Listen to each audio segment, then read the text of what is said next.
good Wednesday morning to you. 6 o'clock, you're looking live over downtown Indianapolis. The sun's starting to come up on what hopefully is a short holiday week for you. Thanks for waking up with us here on 13 Sunrise. I'm Sam, in for Julia for a couple days, along with Julia and Matt.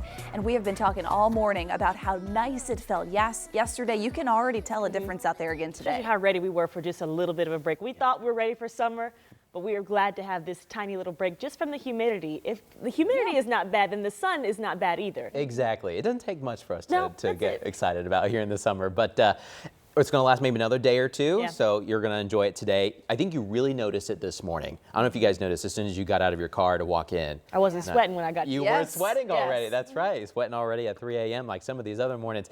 But enjoy it. We've got some nice, cool temperatures out there. I want to show you some of the temperatures, Julia and Samantha, because they're some of the coolest temperatures we've had in almost 2 weeks. Some of us 2.5 weeks, just depending on where you live, but a lot more upper 50s are popping up on the map, especially north and east of Indy. Jay County, good morning, is 59. The Golden Falcon sitting at 59 in Winchester. And Delaware County, Madison County, upper 50s for us too. Logansport, we've now dropped to the upper 50s, and 59s for the Frankfurt hot dogs this morning. 61, good morning for the Lebanon Tigers. We're almost there. We're almost there in Carmel and Zionsville, low 60s. Still 67. Of course, we'll be a little bit warmer inside Indianapolis there at the airport. 61 in Shelbyville, not as bad, in Rushville as well. A little bit warmer south and west just because we picked up a lot of that water the past couple of days. So we're still a little extra humid, but not nearly as humid as we have been the past few days. So enjoy the lower humidity today. And we'll be talking about how long lasting the high pressure is going to keep us dry and how long lasting this front will keep us a little bit cooler. Lindsay, how's traffic looking like this morning? We are looking pretty good across the area right now. So another look here on the city's near south side. This is going to be this new construction zone. You may have noticed this. It started late June, going to run really through 2026, but this will be a full project here on Madison Avenue. This is looking south from Raymond Street. So you see that bridge overhead. That's the I-70 lanes. Mainly these center lanes are blocked because they're turning this into what was a 6-lane road down to 4 lanes, but then they're adding a pedestrian trail. And they're just improving the infrastructure, making this a safer corridor coming into the city. So in between Ray Street and Pleasant Run Parkway, this is going to be that next phase of that project where we will see those lane restrictions on Madison Avenue. And then they'll eventually take that all the way down to Hannah Avenue when this project is completed in 2026. Also, a quick reminder, we're not quite done with the complete closures of 65 northbound. Not this weekend, but starting on July 11th. That's going to run through really the end of the month. Next 3 weekends, there will be a complete closure there of 65 northbound and between 465 and the South Split. That alternate route would be to utilize 465 eastbound to I-70. Lindsay, thank you. This morning, we have new details on the death of a 12-year-old boy, his death now being ruled a homicide. So Cumberland police said that they first believed Jeremiah Cotton had shot himself accidentally. But after an autopsy, the coroner is ruling that that's not the case. Just after 1 a.m. Friday, police found Cotton with a gunshot wound to the head at an apartment in Cumberland. He later died at the hospital. Cotton's mom told us her son was spending the night with a friend at that apartment complex. Police believe a 16-year-old brought the handgun to the apartment, and 4 teens ages 15 to 18 allegedly saw that shooting and told police Jeremiah shot himself accidentally. But the medical examination found the gunshot wound could not have been self-inflicted. So now investigators are testing evidence and trying to determine what happened. They're also trying to learn how the teen got the gun. An 18-year-old is now under arrest accused of a shooting on the downtown canal. This is actually the second arrest Metro Police have made in this investigation. Anthony Ford now faces several charges, including aggravated battery, battery by means of a deadly weapon, and dangerous possession of a handgun with a prior conviction. It happened a little more than a week and a half ago, very early in the morning on Saturday, June 21st. That's when officers say they found 3 young people, 2 men and a juvenile, shot near West Michigan and West Streets. Metro Police tell us they also detained 2 people who had guns the night of the shooting. Officers arrested one of those people, another 18-year-old. He faces a charge of unlawful carrying of a handgun, but that's separate from the canal shooting.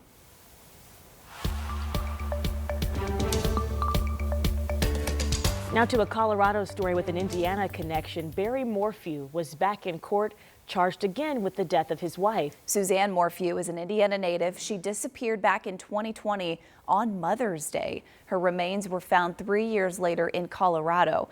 An autopsy from last year ruled her death a homicide. There was no indication of trauma, but a drug cocktail used to tranquilize wildlife typically was found in her bones. 3 years ago, prosecutors dropped their first case against her husband just days before the trial started because of prosecutorial issues with the evidence. Yesterday's hearing lasted about 30 minutes with lawyers discussing several issues, including a possible conflict of interest between Morphw and the public defender's office. Well, then last month, a new indictment was filed. It claims Morphw was the only private citizen in that area of the state to access those kinds of drugs. Barry Morphw is being held on a $3 million bond. He's due back in court in September. Morphew's attorneys say he maintains his innocence. Well, this morning, the father of a 5-year-old who shot his 1-year-old sibling is set to be sentenced in the case. Deont Johnson was found guilty last month for multiple charges relating to neglect. This all happened back in 2023 when police went to an apartment near Teal and Old Roney Roads, and they found a 1-year-old with a gunshot wound to the head. Police say a 5-year-old got access to that gun used in the shooting. We also know both children had drugs in their system. A jury found Johnson guilty last month for charges related to neglect, drug possession and dealing drugs. The mother of the children, Shatia Welch, she's sentenced to 6 years in prison after pleading guilty to neglect of a dependent resulting in serious bodily injury. We want to get to some breaking news that we are following right now from the east side, where police are setting up a pretty large area. We're just getting this information into the newsroom. So we are working to get this information confirmed, but we can show you a live look at the scene right now. We do have a crew that's in that area. As you can see, there is some police lights there. There's focus on this fireworks store in the area. We're looking to see if there is some damage into the store. It looks like possibly a car may have driven through this fireworks store, but we're working to get a lot of this information confirmed. We're just going by what we see and from what eyewitnesses there on the scene. So again, a very breaking situation very early on in the investigation. We're going to check with police soon to get some more information for you. At 6:07, 7 people are now serving time in federal prison for trafficking hundreds of guns out of an Indianapolis shipping facility.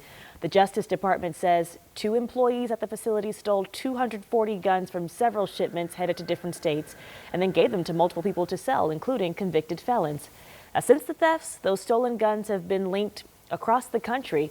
Among the crimes they're connected to are deadly shootings, carjackings, police chases, and domestic violence incidents. And so far, only 61 of the 240 guns have been recovered.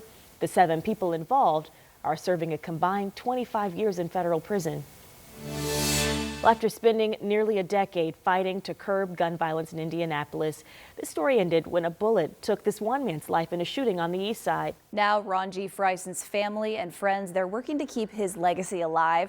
Ashton Hackman joins us in studio this morning to explain exactly how they're doing that.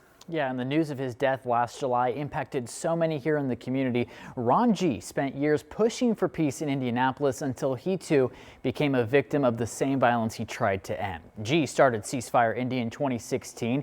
It was just him, a poster board, and his message of peace. That all grew into a movement. On July 18th, it will mark 1 year since G was gunned down at this gas station near 38th and Arlington on the east side. A year later, no one has been arrested or charged for his killing. His family and friends are organizing Ceasefire India Day on the anniversary of his death. A rally is planned from 1 to 6 at the same gas station where G was killed. They say it's not just about remembering Ron G, but about stopping the cycle of violence. His daughter Renee says she's still grieving his death and plans to pick up where her dad left off. People that are older than me, like my parents and my grandparents, they didn't have to worry about something like this. Maybe fights and stuff, but to sit here and just kill somebody, and it's just sick. It's sick. It shouldn't be like this. These renewed calls for peace comes after 7 people were killed by gun violence in Indianapolis this past weekend. Several others were hurt in those shootings. Renee and organizers say peace is a community-wide effort and they need more help to make an impact. And Sam and Julie, we're coming up on the 4th of July holiday weekend. People are getting excited. Unfortunately, it's been a trend of violence in the past, and we're hoping that's not the case this weekend. All right, thank you, Ashton.